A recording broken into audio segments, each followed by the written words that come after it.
Hello dear students, I am Yogita Hajani. I am a CA and a CS, and in this video we are going to be talking about the study plan that you should be following for your May or June examination. अब सिर्फ 4 months बचे हैं, and even though it looks like a big deal, 4 months are remaining, but actually if you divide it into the number of subjects you have and the number of revisions you got to do, you will realize it's very little time, and you really need a good plan if you want to give it a best shot. In this video we are going to be discussing how you can create that study plan. Okay, let's begin without any further ado. Simply speaking, you have 4 months: January, February, March and April.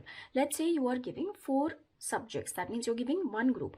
In that case, you have to study all of those 4 subjects a bare minimum of 2 times.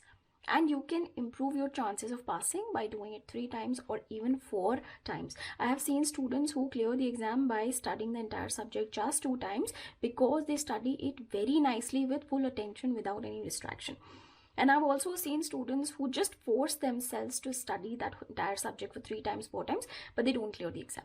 So it all boils down to the quality of studying. Initially, the first time you study any subject after your coaching or just by yourself also, it takes a lot of time. You have to read every single line, you have to solve every single question, you have to make your side notes, so it takes time. Okay, so the first reading generally is going to be the toughest. It is going to test your patience, and this is the time when most of the students, they get distracted. But this is most crucial. The sooner you start, the better it is going to be. Okay, so first reading per subject, approximately if you're doing like 8 to 10 hours a day of study, you will need 10 days to finish the subject. Right, so accordingly, if you're giving 4 subjects, then you need roughly 1.5 months to finish the entire syllabus once. Now, it's not necessary that you do the entire subject at one stretch only for 10 days. You might get bored. We all do. Okay, for 3 days you can do one subject. For the next 3 days you can do another subject, or another thing you can do is half a day you can do one subject, half a day you can do another subject. Basically, you have to check when you get bored, you get tired, you take some break, but then if that tiredness continues, then you basically have to switch the subject. You have to keep shuffling the subject so that you maintain a good momentum. You're not bored or exhausted or burnt out. Okay, January and then we have February. In these 2 months you can complete your first reading. Similarly, if let's say you want to do 2 groups and 8 subjects, then also, because we have to revise, we have to try to make sure that till the end of February or the mid of March, you are completing your entire first reading. It is extremely crucial. It's going to give you a lot of confidence. Plus, it is going to give you the time you need to revise the entire subject and do some sort of writing practice also. Okay, now in the first reading, you just have to pick one book that you can complete. Please check that this book is from a good author. Please check that this book has past exam questions, also study material questions are there. In the first reading, your main goal is just to read the syllabus, just to understand it all, just to practice every single question. That is it. Okay, so when you read, please solve the study mat questions also, and please solve these past exam questions also, so that for every single concept you know what kind of questions come. The first time you're going to read it, you have to build a good foundation. You don't have to focus on remembering everything, because trust me, there is so much, there is such a huge syllabus that it is not possible to understand also, digest it also, and learn it also in the first reading. So what you have to do is you just have to read it, you have to understand it, practice it, that's it. In the second reading, we are going to emphasize on learning, revising, practicing, writing, practice it, all of that, right? Makes sense? Now in this first reading, you have to do one more thing. You have to make some sort of summary notes for yourself. If you're using one book, you can underline that book at different places where you think important points are written. You can also have some rough papers on the side or a rough book on the side where you can jot down important key points. Okay, these key points are important to revise because the course is so huge and vast. Reading that entire 800 pages book again will be difficult or challenging. So you can probably make some shorthand notes. Same way, the first time you're going to do a practical subject, you will have 500 questions to practice in the entire subject. Now again, doing those 500 questions in the second reading is time consuming. So what you need to do in the first reading itself is you have to mark important questions for every chapter and every concept. You have to also mark your mistakes. First time you'll be solving it, solve it by your own hand, practice it yourself without looking into the solution.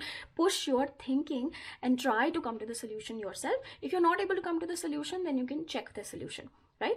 Accordingly, you will make mistakes. We all make mistakes. So whatever mistakes you're making, please make note of it, write it down, pinpoint it.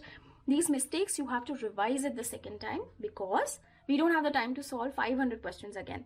So it's much better we see our mistakes again, so that we can learn from them, we can remember them, we don't repeat them, right? You can similarly mark important questions. These important questions you will be solving in the second round of reading. That means after January, February, in March, when you will be starting your second reading, you can solve these questions again. Same way in practical subject, there is theory also, and theory also comes for good 10 to 15 marks in every practical subject.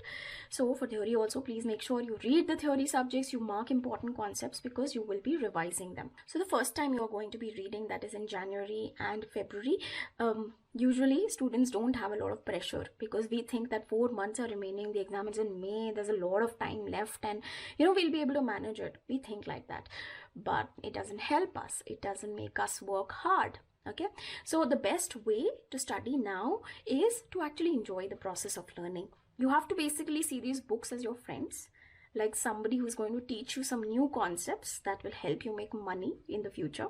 Okay, so you have to learn those concepts by enjoying those concepts. When you study thinking that there is a lot of pressure of examination, result is difficult, so many students are sitting, you want to make a career, that kind of pressure when you have in your mind, then it is difficult to study. Then every single minute, every single hour feels like a lot, versus when you think you just have to learn these concepts, they are fun, you're learning something new, you're learning a new skill.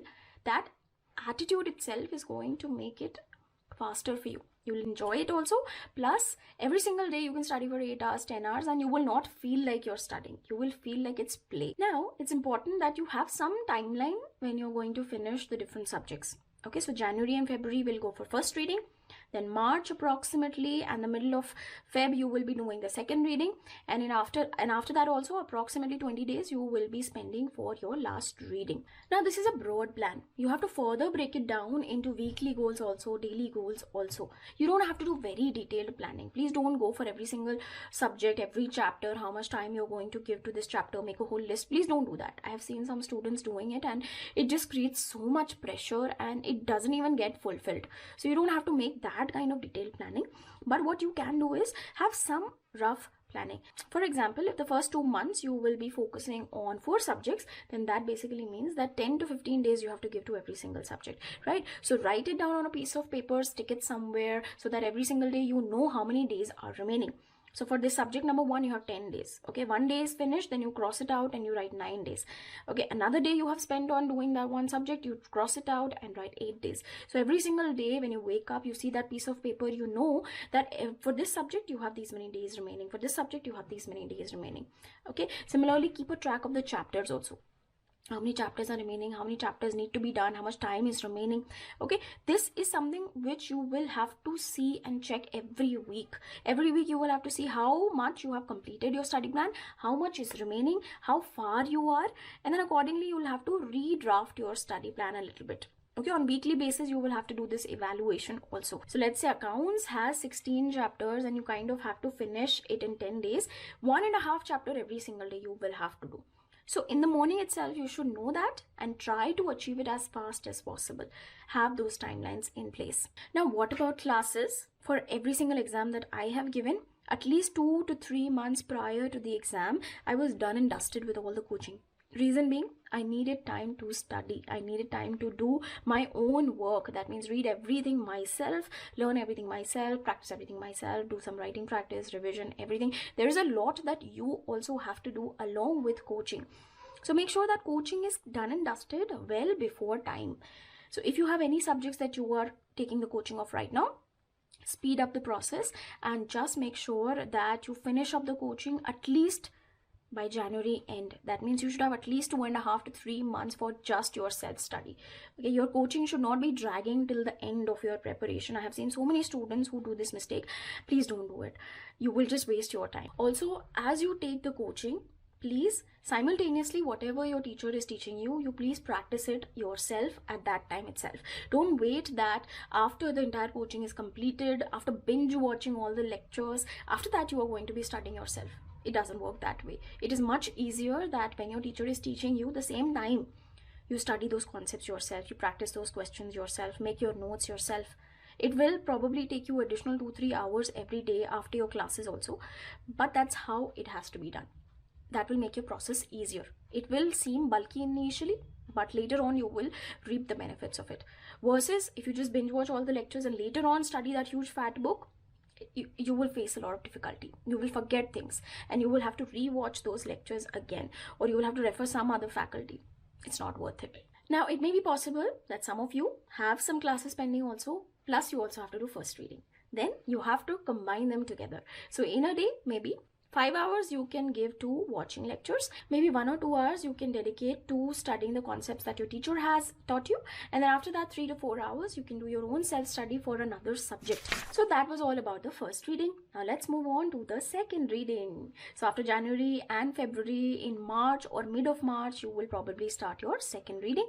Now in that second reading, what you have to do, you have to read again the same book that you have done in the first reading.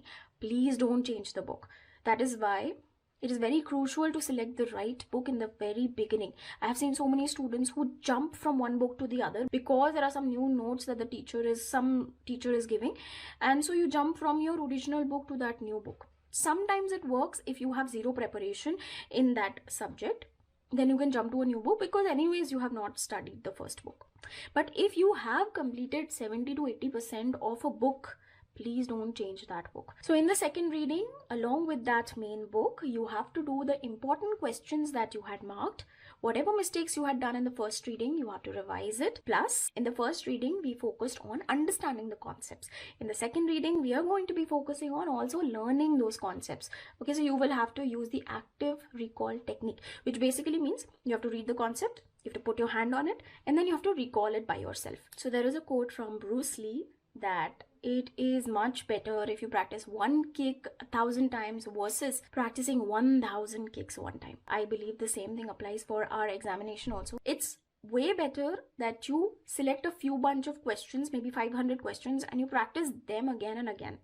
That will build better expertise versus doing 1,000 questions only one time. So try to focus on limited number of questions or a limited small book and try to practice it again and again and again. That way you will be an expert in it. You also have to take up the whole entire exam paper. You have to analyze the exam papers, what kind of questions come, what is the marking scheme, whether there are options in the questions or not, which chapters are coming in which questions. You should entirely know the paper pattern for every single subject that you have. And you should have seen the type of questions that come in the examination. You should have done some sort of practice. Along with that, you should also do the revision test paper, which is issued by the institute. If there are any amendments, please make sure that you're checking for these amendments also. If you get some time, you will also have to do the writing practice. You should have some sort of timeline. Okay, so from mid of March, or maybe from the beginning of March till maybe the mid of April, you will have to complete this second reading. Okay, so approximately that is 30 to 40 days that you will get. So if you are having 4 subjects, then accordingly per subject you will get roughly 7 to 8 days. Okay, keeping 2-3 days as buffer time. Now in these 7 days, try to finish the revising of the subject in 5 days. Okay, now in 5 days when you have finished one subject, then after that maybe 2 to 3 days you can do exam papers, revision test papers, writing practice, all of that. You can maybe do 2 subjects, maybe 2 days one subject, 2 days another subject, or maybe you can do 2 subjects in one single day. I also had one CA final student who used to do 4 subjects in one day. Wow. But it's again a personal preference.